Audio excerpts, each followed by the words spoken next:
নমস্কার বন্ধুরা, স্বপ্নাস ডায়েরিতে সবাইকে অনেক ওয়েলকাম জানাই। আজ তোমাদের আমি শেয়ার করব পুঁই শাকের বড়া। বৃষ্টির সময় এইরকম পুঁই শাকের পাতার বড়া খেতে কিন্তু খুবই ভালো লাগে। প্রথমে আমি পুঁই শাকের পাতাগুলোকে খুব মিহি মিহি করে কেটে নিয়েছি।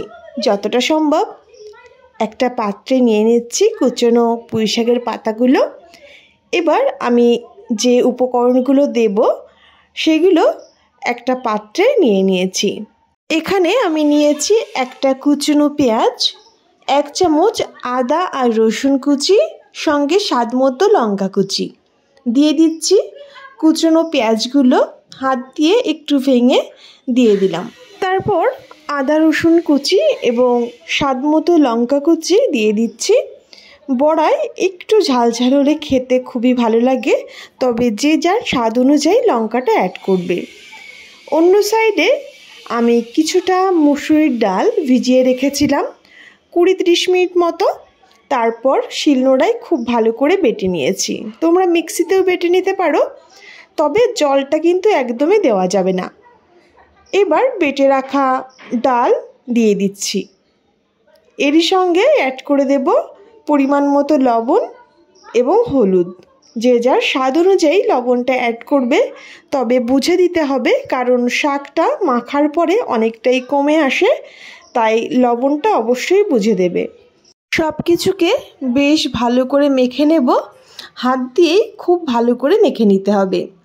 যখন দেখব সফট একটা ডো তৈরি হচ্ছে, সেই টাইমে বুঝতে হবে মাখাটা ঠিকঠাক হয়েছে। 4-5 মিনিট ধরে বেশ ভালো করে শাকটা মেখে নিয়েছি। সব কিছু যখন খুব ভালো করে মাখা হয়ে যাবে, সেই পর্যায়ে দেখো শাকটা বেশ নরম হয়ে পরিমাণে অনেকটা কমে এসছে আর সব কিছু খুব ভালো করে মিশেছে।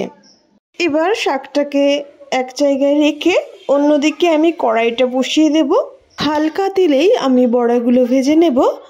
কড়াইতে তেল দিয়ে দিচ্ছি এবং তেলটা গরম হওয়ার জন্য ওয়েট করছি। যখন বেশ ভালো গরম হয়ে যাবে, তখন পুঁই শাকের পাতাগুলো আমি গোলাকার শেপ করে বড়াগুলো ভেজে নিচ্ছি। তবে যে যার ইচ্ছা অনুযায়ী বড়ার শেপ করে তোমরা ভেজে নিতে পারো। আমি গোলাকার শেপ করেই বড়াগুলো ভেজে নিচ্ছি। এক এক করে কয়েকটা বড়ার আকার তৈরি করে দিয়ে দিলাম তেলের উপরে। আঁচটাকে লো টু মিডিয়ামে রেখেই বড়াগুলো দিয়ে দিলাম এবং আঁচটাকে মিডিয়ামে রেখেই আমি প্রত্যেকটা বড়া ভেজে নিয়েছি। আর এক সাইড ভাজা হয়ে গেলে অনবরত উল্টে পাল্টে লালচে রং ধরে ভেজে নিয়েছি। তো দেখো বন্ধুরা, কিছু সময় পর তোমাদের দেখাচ্ছি বড়াগুলোর কালার কিন্তু চেঞ্জ হয়ে আসছে, আর উপরে যখন এইরকম লালচে রং ধরে যাবে সেই টাইমে তুলে নেব। আর ভীষণই মুচমুচে হয় যদি এইভাবে বড়াগুলো তৈরি করা হয়, খেতেও ততটাই ভালো লাগে। লালচে রং ধরে গেলে নামিয়ে নিচ্ছি এবং একইভাবে আমি প্রত্যেকটা বড়া ভেজে নেব। সেই তেলেই আবারও সেই গোলাকার শেপ করে আমি বড়ার আকার করে দিয়ে দিলাম। একইভাবে লালচে রং ধরে গেলে নামিয়ে নেব। সন্ধ্যার সময় চায়ের সঙ্গে বা বৃষ্টির দিনে ঘরে থাকা পুঁই শাকের পাতা দিয়ে সুস্বাদু এইরকম পুঁই শাকের বড়া কিন্তু তৈরি করা যায় খুবই কম উপকরণে এবং ঘরেতে থাকা উপকরণে। আশা করছি বন্ধুরা তোমাদেরও ভালো লেগেছে। ভালো লাগলে প্লিজ আমার চ্যানেলটি সাবস্ক্রাইব করে আমার পাশে থেকো। সবাইকে অনেক ধন্যবাদ পুরো ভিডিওটি দেখার জন্য।